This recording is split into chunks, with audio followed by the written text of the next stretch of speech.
Guy Nation, what's poppin'? Crazy Dog coming at you on the Buckin' Crazy YouTube channel with what will be an absolutely loaded video. So with that being said, I'm not going to waste any time. Now, before I get into this video, be sure, as always, to hit the like button, subscribe, hit that bell, turn on notifications so you know when I go live, which I do go live on this channel every once in a while, and of course, when I post a new video. And with the transfer portal now open for business, and let me just say, business is booming. You're going to want to know when I post a video because I make videos, as you guys have seen, quite often, especially now with all this news coming out from the portal and stuff. Now, this video, of course, as you see down below, I'm going to be talking about the latest in the transfer portal for the Buckeyes because, they've been doing stuff, trying to get visits set up and everything. And then I'm going to talk about the 2025 schedule that was released today. And I got a few other things to talk about as well. Now, before I get into talking about the latest Buckeye transfer portal news, I'll talk about this, man. What the heck is that? What is that? For those who have not heard, earlier today, as you see by the tweet on your screen, Ohio State Rep. Josh Williams introduced the OHIO Sportsmanship Act Tuesday. Tweet from On3. And as the tweet says, and I quote, the act would make it a felony offense to plant a flag in the center of Ohio Stadium. So if this was around, when Baker was with Oklahoma, that means Baker would technically be a felon. Ooh. You know what, though, guys? How about this? If you don't want opponents planting a flag in your stadium, win the damn game.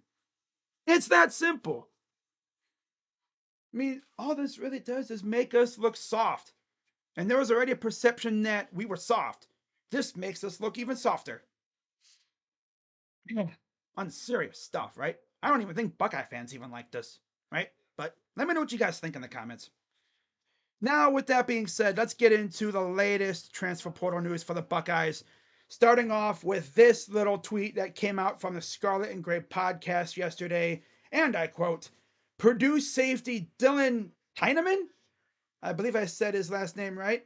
It's either Tyneman or Tieneman, whatever. Will be visiting Ohio State next week, according to Steve Wiltfong. And from what I heard, there's mutual interest between Dylan and the Buckeyes, which means we want him as much as he wants us. That's always good. Now, of course, you're going to have people that are going to come on here and say, do we really need him? Yeah. He's like one of the top players in the portal, especially at his position. I mean, could you imagine a secondary for the Buckeyes that has, let's say, Devin Sanchez, Davison Igbinosun, or as I call him, Davison Igrabison, and Jermaine Matthews at corner, right?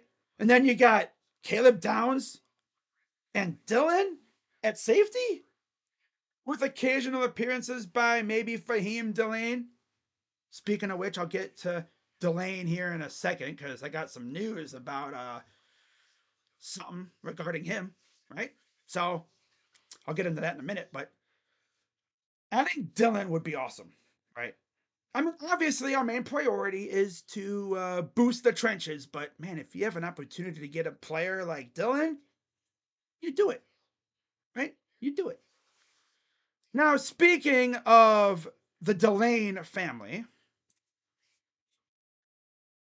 Virginia Tech cornerback Mansour Delane plans to enter transfer portal. For those who don't know who this is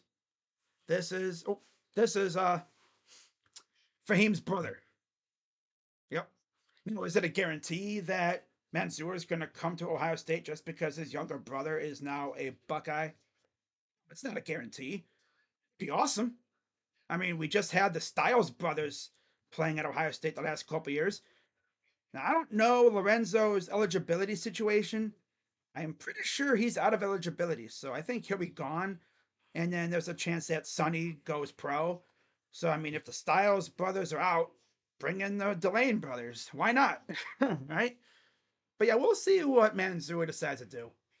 I'm sure he's probably going to try to carve his own path, but maybe he wants to come play with Fahim. That'd be awesome, especially because they play in the same position group, right? That'd be cool. Now, let's talk about the 2025 schedule that was released earlier today. And you see the out of conference schedule, the non con games. You start off with Texas at home. Then you got Grambling State, which was added recently, and then Ohio. So the one good thing is the people can't come out here and criticize Ohio State for their non con games because we start off with freaking Texas next year. And then, of course, you have a bye week. Then you have 3 out of the next 4 on the road in Washington. You host Minnesota, and then you go to Illinois and then Wisconsin. Then you have another bye, and then you wrap up this season, of course, with Penn State at home. Then you go to Purdue. Then you host UCLA. You host Rutgers. And then you go to Ann Arbor to face the team up north, where hopefully we will snap that horrendous losing streak. Because, my God, I mean, losing 4 in a row has this fan base ready to freaking send Ryan Day on a damn bus. I'd hate to see what happens if he loses 5 in a row. He might get fired. Straight up. I don't think he'd make it to the tunnel. You can't lose 5 in a row to these losers. My God, bro. This torture has to end at some point, right? Hopefully, we'll get him back next year. But how about this? How about we beat them in Ann Arbor and then plant our flag in their field? See how they like it. That'd be kind of funny, though. See us plant our flag in their field. Just freaking win the damn game. I don't care. Right? Now, we got some news for the game against Tennessee, as apparently College Game Day will be there. Yep. Of course, as you see, they will be at both games that ABC will be covering. Friday night, Indiana, Notre Dame. Awesome. Wonderful. And then they'll be coming to Ohio State for Saturday night, which means we're going to be hearing Kirk Herbstreit and Chris Fowler on the call, which is beautiful considering we've had to deal with Gus Johnson and Joel Klatt calling our games for the vast majority of our season. Especially, you know, you look at that final stretch of games, what was it, like 5 out of 6 straight games at noon? Pretty much almost all of them were called by Gus and Joel.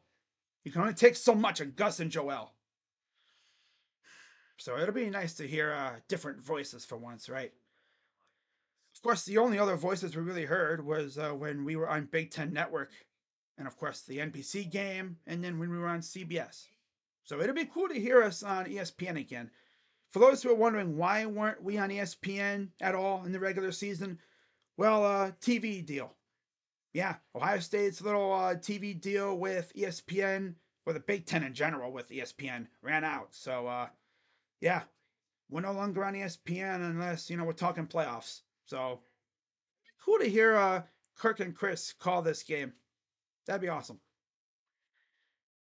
Now, before I wrap up this video, I gotta talk about something that I'm sure people are gonna be discussing on Twitter for a while. And, yeah.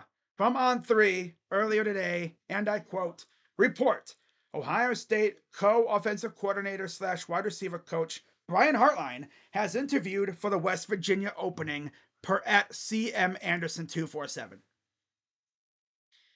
And being a Buckeye fan, you know, of course, Brian Hartline's been the receiver coach for a while. And with how good he's been when it comes to recruiting, you had to figure at some point some university is going to drop the bag at his feet and try to lure him away from Ohio State.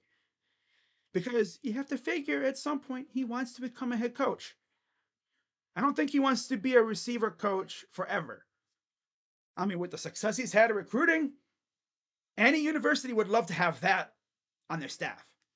So, I mean, hopefully, you know, we can keep him around for a little while longer, at least until Jeremiah Smith, you know, goes pro, which will be in a few years, of course. He'll probably go pro after his junior year. I don't see Jeremiah sticking around for his senior year. He's probably going to go pro after his junior year. So once that happens, then Brian Hartline can leave, I think. But man, dude, you have to figure at some point he's going to want to become a head coach. Now, the funny thing is, I actually live in West Virginia now. So if he were to go to West Virginia, I'd be able to essentially hear what Mutineer fans have to say about him, you know? But yeah, it's just the way it is now, right? I mean, it's possible he could leave soon. It's reality, right?